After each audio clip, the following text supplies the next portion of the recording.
On this episode of Cape Media News, we're taking a look back at the best of 2018. This week, we'll bring you to the Hyannis Women's March. We'll get up to date with Vineyard Wind. And check the progress on the Cape Cod Rail Trail. These stories and more. This is Cape Media News.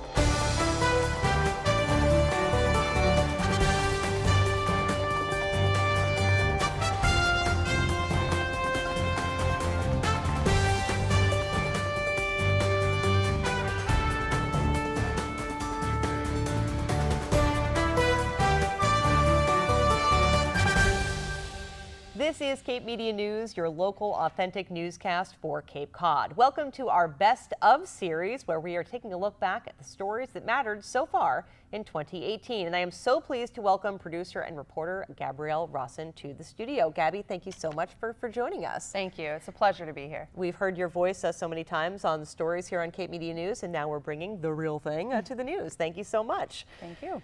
So we've got so much to talk about. We'll start back in January when a women's march was held in downtown Hyannis. 1 year after nationwide marches held across the country, hundreds of electrified women gathered on the village green in Hyannis to celebrate and to discuss the next steps moving forward in a movement to involve more women in local politics. Let's watch. The women of Cape Cod are being urged to run for office and came out in full force last Saturday to celebrate the 1-year anniversary of the historic women's marches held nationwide. Can you believe it was just a year ago that we took to the streets, we took to the Boston Common, we took to parks and town squares all across this country and said, "You will hear our voices." Speakers emphasized unity, organization, and perseverance. This isn't a women's issue or a man's issue. It isn't a brown issue or a white issue. It isn't a middle class issue or a working class issue. It's all our issue.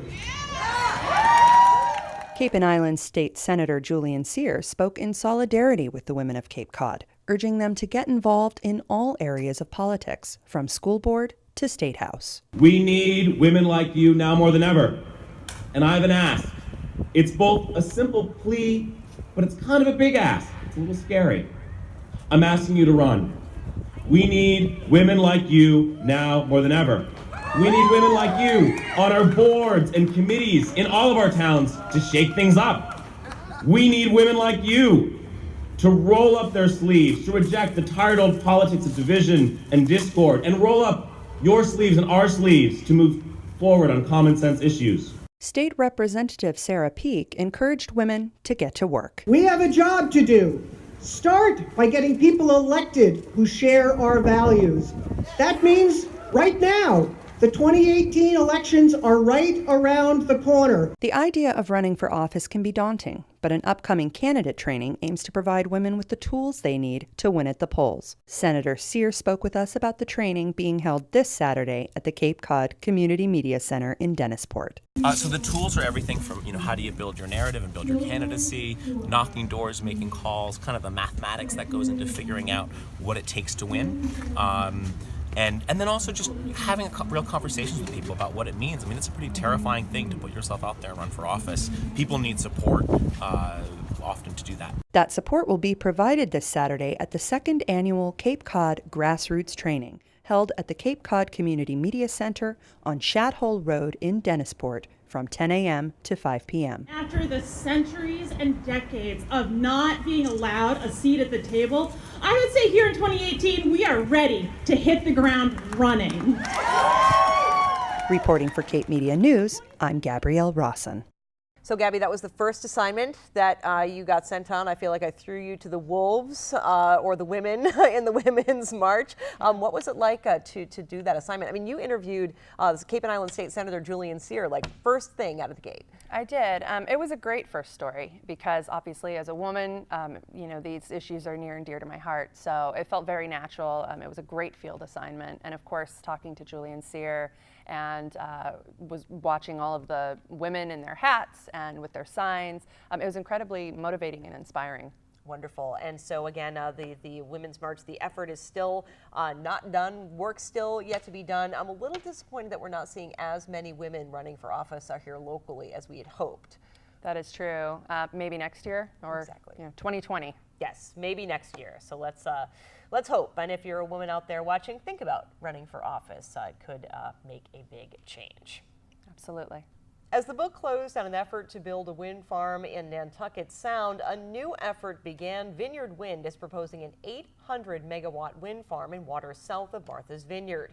We headed to an early public information session to learn more. The Cape Wind project might be dead in the water, but that doesn't mean the push to create the nation's first offshore wind farm in waters south of Cape Cod is over. Enter Vineyard Wind, a company hoping to begin construction in 2019 on an 800 megawatt wind farm 34 miles south of Cape Cod. Project managers held an informational open house Monday at the Cape Codder in Hyannis. It's an 800 megawatt offshore wind project 14 miles south of Martha's Vineyard. And we're proposing that the cables for that project come through Nantucket Sound, running in between some existing cables that serve Nantucket and Martha's Vineyard, and come ashore in either Yarmouth or Barnstable. We think the better location is in Yarmouth, and from there it would go buried the entire length to an existing substation in Barnstable to make connection to the grid. And delivering enough power to energize over 400,000 homes in Massachusetts. The landing site Vineyard Wind is eyeing for its cable connection is at the end of New Hampshire Avenue near Englewood Beach in South Yarmouth. It's highly developed. There's a paved road that goes right to the edge of the water. So basically it's pavement and then water at high tide. And so we were trying to identify a place that was highly developed, already highly impacted, so that our cable, the installation of the cable, would have minimal impacts. And that was New Hampshire Avenue fit that bill of being a very heavily disturbed area already. We understand Lewis Bay itself has a lot of issues with nutrient loading and things like that, and other issues. So we have certainly heard a concern that our cable not add to them or prevent solutions being implemented in the future. We're confident that we can do that. And residents have raised concerns about potential disturbances due to construction and have questions about the impacts of burying a cable beneath Lewis Bay. I think there will be impacts, but they'll be really in the sense of having a new clean tech industry here in the Commonwealth. And as far as the Cape itself goes, once the cable is installed, there will be some inconvenience for a short time, and when we're working our way down the road and installing the cable, just as there's inconvenience whenever there's utility road work. But once the cable is installed, the only thing you'll see is occasionally an extra manhole cover where we have an access point. Vineyard Wind is one of 3 companies that hold federal leases in waters south of the Vineyard. The company has entered a lengthy permitting process that must be complete before turbines begin to spin. We've got at least a year, probably maybe 18 months, 2 years of permitting ahead of us, and we're just a few weeks into that process, so that's what's ahead of us is that. So we have to, there'll be a federal permitting process, environmental impact statement for the project as a whole. There'll be a state process with MEPA, Massachusetts Energy Policy Act process for the cable. The cable will also be under the jurisdiction of the Energy Facility Siting Board. And we're already meeting with conservation commissions, local conservation commissions, and zoning boards about the cable, the local level.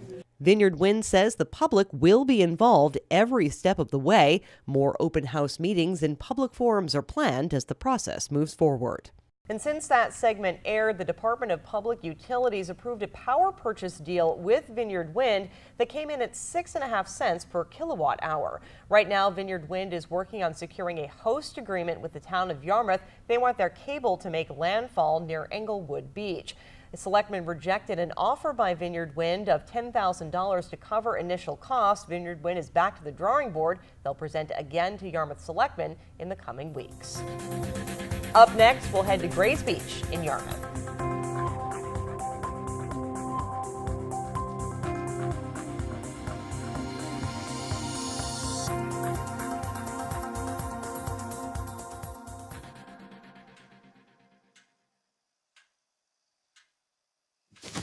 Awkward.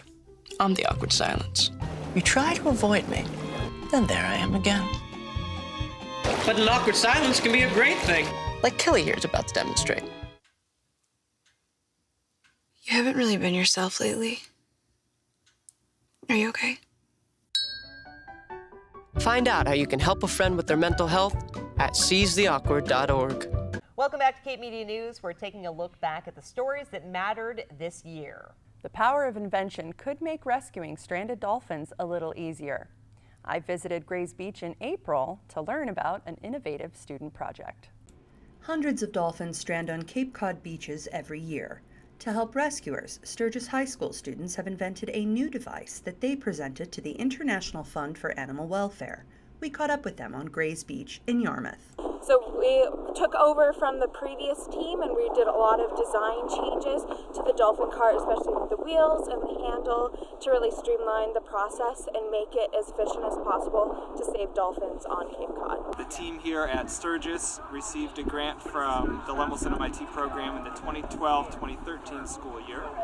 One thing that's unique about our program is that these teams nationwide get to pick a problem that is important to them they want to solve. And the team down here really picked something that the students relate to as part of their lives. The Cape is one of the busiest places for dolphin strandings anywhere in the world. We have more frequent strandings than anywhere else, and a lot of that is due to our geography. Because we are that hook that sticks out into the Atlantic Ocean, it can become a trap for dolphins. IFA officials say over 400 dolphins stranded on Cape Cod in 2017 alone. They anticipate similar numbers this year. The current system that IFA uses right now is basically just a cart, kind of wagon with a mattress on it, but our system is a cage that lifts the sling up into it, which reduces the number of people that need to save a single dolphin, and also the sling cradles the dolphin in the sling to kind of mimic the feeling of being in water rather than being lying on a hard mattress. So this system really makes this process faster and safer for the dolphins and the IFA workers as they transport the dolphin from the beach to the IFA vehicle. So what we want to do is we want to try start testing it in the field right away. Dolphin stranding season typically goes between December and April for us, so that's our busiest time of year.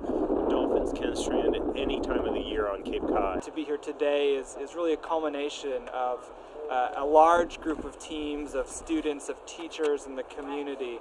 And this is really what we think invention is all about. It's a team sport. For Cape Media News, I'm Gabrielle Rawson. Up next, we get an update on the Cape Cod Rail Trail project.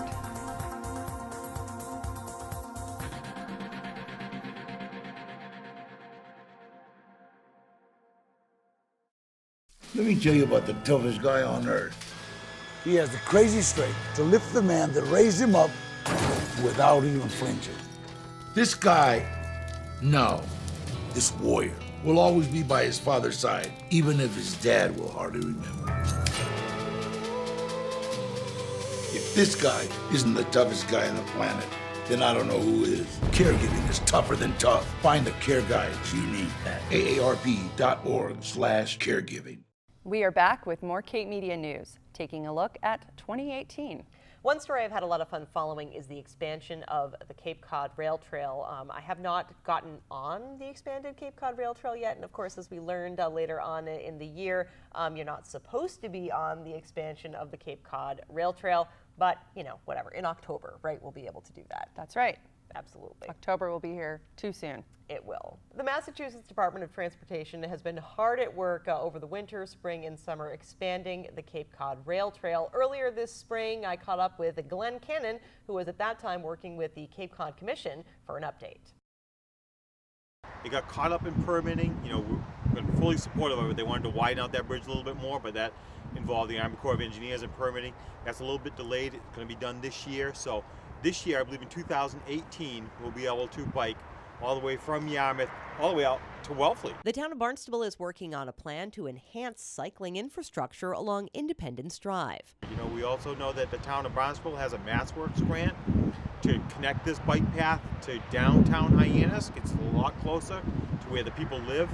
You know, it's one thing we're all excited about the bike path, and we're standing in the parking lot now, but we're really excited for the day when you don't put your bike on your car and drive it to the bike path. You get on your bike at your house, you ride on a bike path separate from vehicles, you know, virtually anywhere you want to go on Cape Cod. Part of the plan involves expanding the bike trail from Wellfleet all the way to Provincetown. We've already had discussions about it. It's 22 miles. They're giving us like these $7 million chunks, and a bike path costs about $1 million a mile.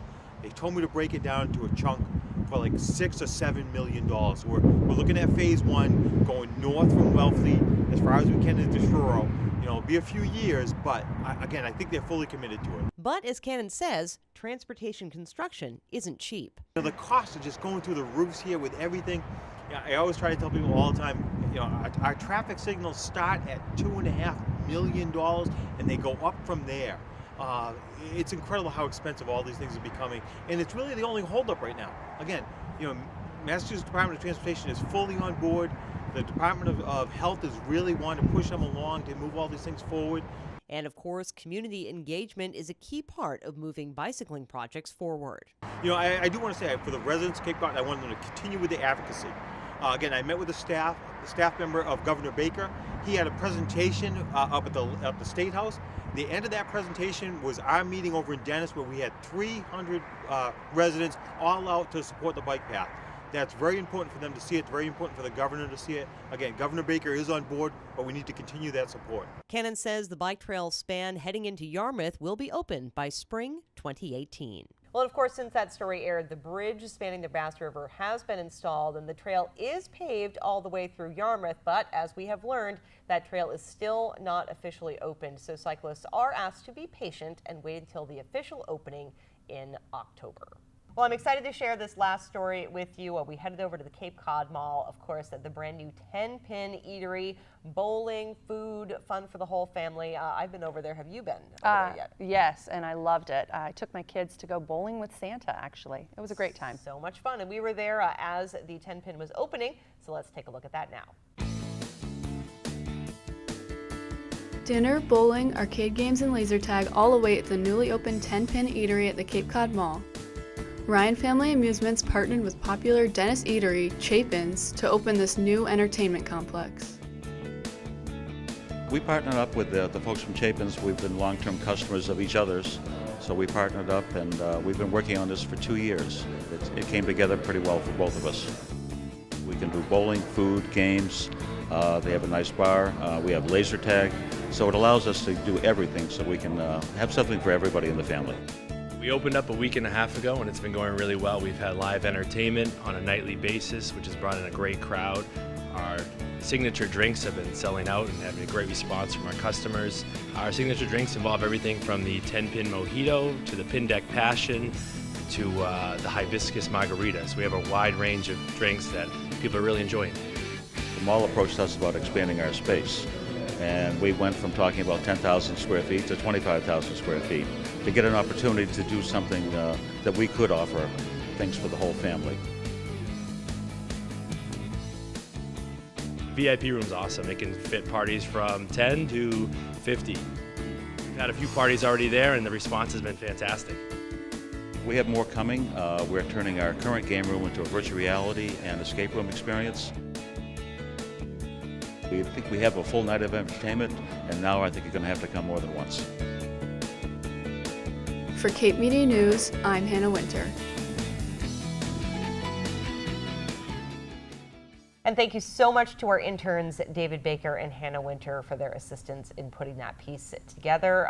They were great. It's so great to have such wonderful interns here at Cape Media News. They were an amazing help. Absolutely. Well, that's a wrap for this week's edition of Cape Media News. Join us next week as we continue taking a look back at 2018. Next week, we'll visit with shark expert Dr. Greg Skolmel. We'll welcome JetBlue back to Barnstable Municipal Airport. And learn about local efforts to reduce plastic pollution. Thanks again for tuning in. Keep up to date with us online at capemedia.org. I'm Sarah Colvin. And I'm Gabrielle Rawson. And you're watching Cape Media News.